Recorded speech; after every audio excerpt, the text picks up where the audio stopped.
मित्रों, तप से राज, राज से नरक, ये कहावत है, बहुत पुरानी कहावत है कि तपस्या करोगे तो राज मिलेगा, राज भोगने का राज सुख प्राप्त होगा, राजा बनोगे। लेकिन जब राजा बनोगे तो इतने अपराध हो जाएंगे कि नरक के भागीदार बन जाओगे। सारी तपस्या का फल वहीं ख़त्म हो जाता है इंसान के। कुछ ऐसे ही हालात हो रहे हैं, पता नहीं किन पुण्यों का जो संचय हुआ था, किन पुण्य कर्मों का, कि आज बाबा जी योगी आदित्यनाथ जी राजा बने हैं, मुख्यमंत्री बने हैं 5 साल के लिए ही सही, लेकिन उनके द्वारा जो फैसले लिए गए हैं उनमें से कुछ सही तो कुछ गलत भी हुए हैं। तो गलत कर्मों का भागीदार कौन होगा, सवाल ये है। आज सुनने में आया है, अभी अखबारों के माध्यम से, न्यूज़ चैनलों के माध्यम से, या जो भी है, चैनलों के माध्यम से नहीं लेकिन अखबारों के माध्यम से मालूम पड़ा है, पत्रिका न्यूज़ जो है उसने खबर प्रकाशित किया था कि उत्तर प्रदेश के माननीय मुख्यमंत्री जी ने या उत्तर प्रदेश सरकार ने राजा भैया के ऊपर से सारे मुकदमे वापस लिए जा रहे हैं। तो ये प्रश्न बहुत ही विचारणीय हो गया है, इस पर चर्चा बहुत ज़रूरी है कि राजा भैया के ऊपर से मुकदमे क्यों वापस लिए जा रहे हैं। टोटल उनके ऊपर 47 मुकदमे दर्ज हैं जो कि पूर्ववर्ती सरकारों ने दर्ज किया है। उनमें से कुछ मेन हैं जो कि आपको बता दें हम कि कुछ चर्चित मामले जो हैं अभी, साल 2002 में भाजपा विधायक पूरण सिंह बुंदेला के अपहरण उन्होंने किया था। मामले में जेल भी हुई थी, जेल भी गए थे। साल 2010 में ब्लॉक प्रमुख चुनाव में बीडीसी सदस्य अपहरण मामले में भी जेल हो चुकी है। मार्च 2013 को डीएसपी जियाउल हक की हत्या में उनकी पत्नी ने उनको नामजद अभियुक्त बनाया है।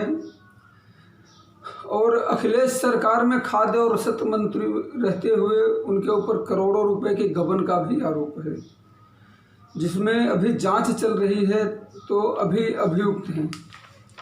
तो उन सरकार के जो नुमाइंदे हैं, सरकार ने हलफनामा दिया था, हाई कोर्ट ने सख्त रुख अपनाया है। उसने कहा कि जिस अभियुक्त के ऊपर इतने मामले दर्ज हों तो सरकार की मंशा क्या है जो उनके ऊपर से मुकदमे हटा रही है, क्यों हटा रही है, प्रश्न किया है। अगर सरकार उनके ऊपर से मुकदमा हटाने के लिए हलफनामा देती है तो हाई कोर्ट खुद अपने संज्ञान में ले लेगी और अपने स्तर से सुनवाई करेगी, क्योंकि एक आदमी के ऊपर 47 मुकदमे दर्ज हैं। 1-2 मुकदमे की बात नहीं है।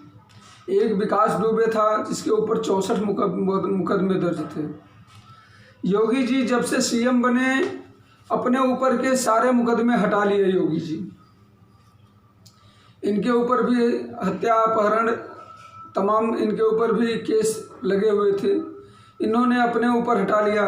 अपने ऊपर से हटाने के बाद में केशव प्रसाद मौर्य, केशवानंद मौर्य, केशव प्रसाद मौर्य जी को जो है इनके ऊपर से हटा लिए। उनके ऊपर से हटाने के बाद में अब राजा भैया का वो जो है ये बरी करने वाले हैं। तो जो पूर्ववर्ती सरकारों ने मुकदमा किया था, क्या वो झूठा था? एक सरकार किसी सरकार के द्वारा दायर किए गए मुकदमे को अच्छी तरह से पैरवी करना चाहिए कि उसके ऊपर जो पूर्ववर्ती सरकारों ने किया है उसको लीपापोती करके ख़त्म करना चाहिए? ये समझ के बाहर है। ये योगी जी की जातिवादिता ही है। एक अपराधी राजा भैया हैं जिनके ऊपर से मुकदमा हटाया जा रहा है, एक अपराधी विजय मिश्रा है जिनके ऊपर कड़क कार्रवाई की जा रही है। ये भेदभाव समझ में नहीं आ रहा है कि क्यों भेदभाव हो रहा है। विजय मिश्रा के ऊपर भी मुकदमा होना चाहिए, अगर अपराधी है तो सज़ा होनी चाहिए। राजा भैया के ऊपर भी मुकदमा चलना चाहिए, अगर अपराधी है तो सज़ा होनी चाहिए। कानून से हटकर कुछ भी नहीं होना चाहिए, सब कुछ कानून के दायरे में होना चाहिए और ईमानदारी से होना चाहिए, जिससे कि आम नागरिकों का विश्वास कानून पे बना रहे। देश उत्तर प्रदेश के 23 करोड़ जनता की नज़र है इन मामलों पर। इस बात को ध्यान में रखिए, एक दो व्यक्तियों की नहीं, और ये मामला खुलता भी नहीं। ये तो मामले की पोल खुल गई कि जो उनके खिलाफ शिवानंद मिश्रा जी इलेक्शन लड़े थे राजा भैया के खिलाफ, जब उन्होंने कोर्ट में अर्जी लगाई कि हमारी जान को खतरा है, इनके ऊपर से मुकदमे हटाए जा रहे हैं, तो लोगों को मालूम पड़ा कि ये जो है मुकदमा भी हटाया जा रहा है। सरकार चाहती क्या है, करती क्या है, बताइए। अब अगर अपराधी किस्म के लोग अपराध नहीं करेंगे तो क्या करेंगे? हमें नहीं कह रहे हैं कि राजा भैया अपराधी हैं, लेकिन अभियुक्त तो हैं। मुजरिम अभी करार नहीं दिए गए हैं, लेकिन मुजरिम तो हैं, उनके ऊपर डाउट तो है, ट्रायल तो चल रहा है, और जब तक ट्रायल चल रहा है तब तक आदमी संदेहास्पद ही रहता है। और संदेहास्पद आदमी को कैसे सरकार केस हटा सकती है? अगर सीएम जी ईमानदार थे तो उनको अपने ऊपर भी लगे हुए आरोपों को हटाना नहीं चाहिए था, फेस करना चाहिए था कोर्ट में। केशव प्रसाद मौर्य को भी नहीं हटाना चाहिए था, फेस करना चाहिए था, क्योंकि इन लोगों को कोर्ट के जरिए पाक साफ हो करके निकलना चाहिए था। खुद अपने ही हाथ से पाक साफ हो गए, ये कैसा न्याय है? ये कौन सी न्याय व्यवस्था है? लेकिन फिर भी ठीक है, चलिए आपने हटा लिया, अपने ऊपर से आप मुख्यमंत्री बन गए, केशव प्रसाद जी को उप मुख्यमंत्री बना दिए, उनके ऊपर से हटा दिए। लेकिन ये क्या राजा भैया के ऊपर से हटा रहे हैं? कल को कोई और होगा उसके ऊपर से हटा देंगे, तीसरा कोई और होगा उसके ऊपर से। मतलब जो आपका आदमी हो, जो आपको सपोर्ट करता हो, उसके ऊपर से मुकदमा हटा लीजिए, वो क्लियर आदमी है। जो आपका विरोधी है, वो आपका दुश्मन है, वो अपराधी आदमी है।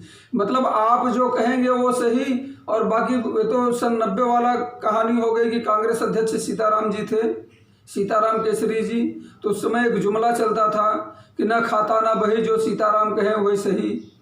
तो वही हाल हो गई कि जो आप लोग कहें वो सही, बाकी दुनिया गलत। ऐसा थोड़ी होता है। इस चीज़ का विरोध होगा और ज़बरदस्त विरोध होगा। मुख्यमंत्री जी, जिस समय से आपके शासनकाल में बीते 6 महीने में 614 ब्राह्मणों की हत्या हुई है, और काफ़ी दलितों की भी हत्या हुई है, काफ़ी संख्या में, मतलब मैं तो कहता हूँ कि आम आदमी की हत्या हुई है। जिस तरह से, मैं जात विशेष की बात अब नहीं कर रहा हूँ, जिस तरह से सभी वर्गों के लोगों की हत्याएं हुई हैं, कानून व्यवस्था कटघरे में खड़ी है। पहले कानून व्यवस्था की विश्वसनीयता को बहाल करिए आप, क्योंकि जो लोगों की हत्याएं हो रही हैं, हत्या, बलात्कार, लूट पाट, तरह तरह के अपराध जितने बढ़ गए हैं, पहले आप उसको कंट्रोल करिए। ये ज़रूरी है। नहीं तो आप जो अपराध हुए हैं या जो भी जांच करके केस फाइल हुए हैं, आप उस पर से मुकदमा हटा रहे हैं, ये गलत है। इससे अपराध को बढ़ावा मिलेगा, अपराधियों का मनोबल टूटने की बजाय बढ़ेगा और लोगों के बीच में गलत संदेश जाएगा। जय हिंद, जय भारत। मित्रों, वीडियो अच्छा लगे तो सब्सक्राइब करें, शेयर करें, कमेंट करें, लाइक करें।